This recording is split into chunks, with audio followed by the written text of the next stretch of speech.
Buenas. Vamos a trabajar entonces ahora el concepto de acción dentro de la teoría del delito. Como nosotros sabemos, la conducta, para ser típica, antijurídica y culpable, requiere ser ejecutada con una acción. La acción sería entonces la posibilidad de la modificación del mundo exterior, afirman los causalistas. Igualmente tenemos nosotros que la acción sería una acción voluntaria, sería una acción equivalente a una transformación del mundo exterior. Nosotros podríamos entonces observar cómo la acción es necesariamente una conducta, y es una conducta humana porque es dada con voluntad. Por lo tanto, entonces, la acción también se refiere a la omisión, es decir, el concepto de acción y omisión vienen a ser equivalentes, porque lo que nos interesa no es que el sujeto actúe o no actúe aquello que se espera que realiza, sino que lo haga con voluntad y se suceda un resultado perteneciente a una decisión típica. Entre nosotros se trabaja más el concepto de tipicidad que el concepto de acción. Sin embargo, vamos a observar brevemente lo que es el concepto de acción y cómo ese concepto de acción es relevante entonces para el derecho penal. Veamos entonces que el artículo 25 del Código Penal nos dice: la conducta puede ser realizada por acción o por omisión, la conducta punible. Entonces veamos nosotros entonces, la conducta puede ser realizada por acción o por omisión. La acción referiría entonces a aquellos tipos penales en los cuales es necesario que suceda un resultado típico por la voluntad de una persona, mediando la voluntad de una persona. La omisión, mientras tanto, sería que se suceda un resultado típico mediando la voluntad de la persona también, pero en aquellos tipos vistos como omisivos o en aquellos tipos penales que se prevén como de acción, pero pueden cometerse por omisión. Y aquí estaríamos hablando entonces de la cláusula de transformación de la omisión en una acción, lo que llamaríamos nosotros la comisión, delitos de comisión por omisión. Ya seguiremos hablando del concepto. Entonces, cuando una persona realiza una acción relevante para el derecho penal, tendríamos que mirar que esa acción sea voluntaria. Cuando hablamos de acción, hablamos tanto de acción como de omisión. ¿Por qué? Porque veamos cómo la omisión se transforma en una acción. Entonces, el dejar de hacer algo significa que es equivalente al hacer.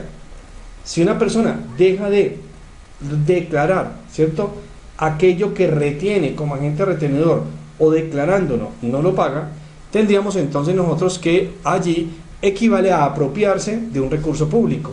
El tipo penal está previsto como de omisión propia. Ahora bien, existen los tipos penales de acción, y estos tipos penales de acción pueden ser cometidos también mediante omisión, de tal forma que, por ejemplo, un homicidio puede suceder porque la persona que tenga el deber jurídico de impedir que un bebé coma, ¿cierto?, que un bebé no coma, ¿cierto?, no lo realiza, no le da de comer, y por lo tanto el bebé pierde la vida. Entonces nosotros diríamos, allí, esa omisión de darle de comer al bebé equivale a matar al bebé. Entonces, por esa razón, el concepto de acción y el de omisión hoy día podemos decir que es equivalente. Por esta razón, para muchos autores, solo se refieren al concepto de acción, como que incluye el concepto de omisión. Ahora veamos entonces lo negativo. Aquellas acciones que no le interesan al derecho penal son, por ejemplo, los actos de las personas jurídicas. Los actos de las personas jurídicas no le interesan al derecho penal porque para el derecho penal colombiano, y en algunos países es igualmente equivalente, las personas jurídicas no tienen capacidad de acción frente al derecho penal, es decir, las personas jurídicas no hacen actos relevantes para el derecho penal. Por esa razón no sancionamos directamente a la persona jurídica. Sí sancionamos, como nos dice la norma del autor, sí sancionamos a los representantes legales de las personas jurídicas que son asumidos como autores de una determinada conducta a través de la persona jurídica, pero directamente no sancionamos a la persona jurídica. Entonces, los actos de las personas jurídicas no le interesan al derecho penal colombiano. Así entonces, ojo, cuando una persona jurídica incurre en una falta, en un delito, lo que nosotros investigamos como fiscalía dentro del ordenamiento jurídico es quién es la persona natural responsable de asumir esa decisión, o las personas naturales responsables de realizar esta decisión. Pero no podemos sancionar directamente a la persona jurídica, como sí se realiza en otros muchos países, por ejemplo Perú, España, Estados Unidos, México. Se sanciona directamente a la persona jurídica de tal forma que, además de la posible responsabilidad de los representantes legales, representantes de junta directiva, revisores fiscales, contadores de la persona jurídica, también es sancionada la persona jurídica por sí, y son impuestas sanciones equivalentes a las sanciones impuestas en este momento por la Superintendencia de Sociedades o por la Superintendencia de Industria y Comercio, como son sanciones de tipo pecuniario, cierre del establecimiento, toma de posesión, en fin, todo un conjunto de sanciones que llegan a afectar directamente a la persona jurídica. Claro, nada obsta para que en nuestro derecho penal colombiano se presente un proyecto de ley que reforme el Código Penal y lo actualice a las nuevas tendencias del derecho penal y se sancione igualmente a las personas jurídicas. Los hechos de los animales no le interesan al derecho penal. ¿Y por qué no? Porque los hechos de los animales no son voluntarios en el entendido de nosotros los seres humanos, ¿cierto? Si un animal comete una conducta, un resultado típico, pues estas conductas directamente no le interesan al derecho penal. Tendría que observarse que una persona deba ser responsable, por ejemplo, de este animal y violó o desconoció los deberes de cuidado que tenía para con él mismo. Entonces, en este punto diríamos, en ese caso no responde el animal, sino responde el ser humano que tenía bajo su cuidado esa fuente de riesgo y no lo hizo estando en posibilidad de hacerlo. Igualmente, tampoco le interesan al derecho penal los actos reflejos del ser humano. Cuando hablamos de actos reflejos, como bien lo dice la lectura que antecede a esta gráfica, los actos reflejos son aquellos actos que son involuntarios, ¿cierto? Y que en un momento determinado se suceden sencillamente porque nuestro cuerpo así lo realiza. Como por ejemplo el acto reflejo de pestañear. Usted no está pensando si uno pestañea o no pestañea, sino que sencillamente pestañea. Es una lubricación automática del ojo que es involuntario. Igualmente podría ser un acto involuntario, por ejemplo, estornudar en un momento determinado, ¿cierto? Cuando sucede esto, pues digamos, no, la voluntad no media para saber si usted estornuda o no estornuda. Un acto involuntario es los latidos del corazón. Los latidos del corazón se suceden sin que medie la voluntad del sujeto pensante que dice, deje de latir el corazón, lata el corazón, ahora sí lata más velocidad, lata menos velocidad. No, el corazón late sencillamente de manera autónoma. Entonces diríamos, si estos actos reflejos hacen que se produzca un resultado perteneciente a una descripción típica, diríamos que es posible que ese sujeto no sea sancionado. Ahora bien, los sonámbulos producen esa excepción igualmente de que no se consideran acciones penalmente relevantes en el sentido de que no son voluntarias. Una persona sonámbula puede terminar lesionando un bien jurídico tutelado y actúa dormida, por lo tanto no será voluntaria. Pensemos nosotros también aquellas veces en que está la persona durmiendo y golpea a la persona que está al lado, ¿cierto? Porque sueña que está en una pelea o que está cayendo, ¿cierto? Entonces diríamos, estos sueños son involuntarios, ¿no? Usted se mueve involuntariamente porque está en el sueño y su cuerpo reacciona a unas sensaciones cerebrales que usted no controla porque nadie controla sus sueños y finalmente puede terminar lesionando a otra persona. Entonces diríamos, esos actos reflejos no le interesan al derecho penal. Ahora bien, el caso fortuito, la fuerza mayor, aquellos accidentes o aquellos sucesos de fuerzas de la naturaleza, diríamos nosotros que tampoco le interesan al derecho penal. ¿Y por qué no le interesan al derecho penal? Porque en este caso no media la voluntad.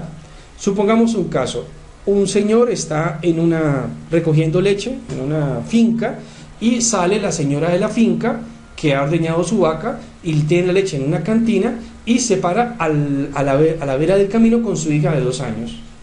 El señor de una de estas empresas de leche que tiene estos tanques de leche para allí el camión y procede a recoger la cantina, a colocar la leche dentro del recipiente, se sube por la escalerilla con la cantina, coloca la leche dentro del recipiente, baja nuevamente la cantina, la coloca al lado de la señora, se despide de la señora, se sube al auto, ¿cierto? Al carro, al camión, y en ese momento arranca. Cuando arranca, resulta que la niña que estaba de 2 años, que estaba con la señora, se ha puesto debajo de una de las llantas del carro.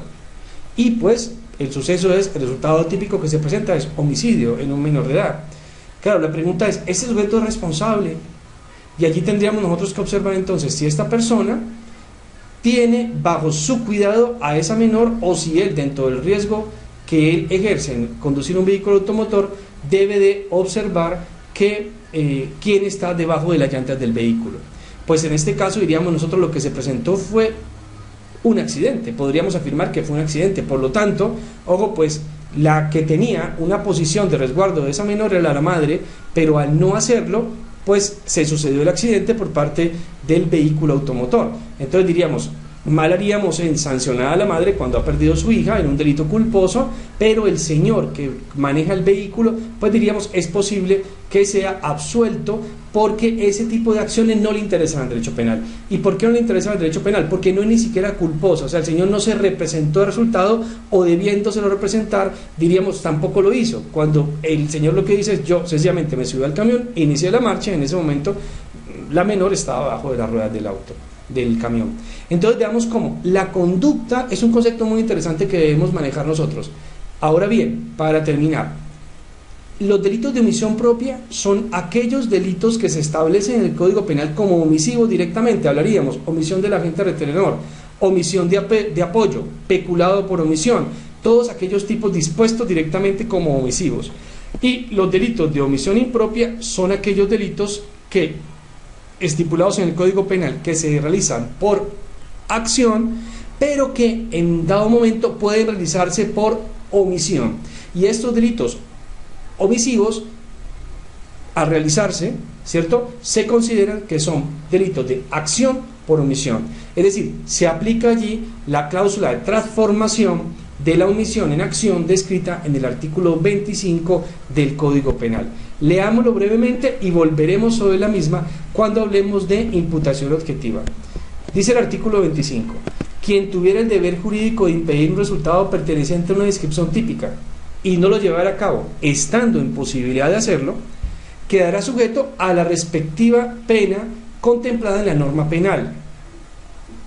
Es decir, fijémonos, el sujeto tiene el deber jurídico de impedir un resultado y no lo hace, pudiendo hacerlo, ¿cierto? Un resultado típico y no lo hace, pudiendo hacerlo. Esto equivale a producir el resultado típico. Decíamos nosotros, ¿no? El papá que observa que su niño está en la piscina y ve que el niño le hace señas de que se está ahogando y el papá dice, pues que aprenda a nadar, y el niño se ahoga. Entonces diríamos, ¿el papá lo ahogó? No, el papá no lo ahogó, pero el hecho que el papá sepa, sabiendo nadar, no ha hecho acciones de salvamento que se espera dentro del ordenamiento jurídico que realice, esto equivale a que el papá mató al niño, ya en un homicidio culposo, ya en un homicidio doloso, porque esta figura, diríamos, de la acción de delitos de comisión por omisión se aplica tanto a delitos culposos como a delitos dolosos. Volveremos sobre la misma al hablar de los delitos realizados en posición de garante. Muchas gracias a ustedes y nos veremos ya pronto para hablar del concepto de tipicidad, el juicio de tipicidad. Hasta pronto.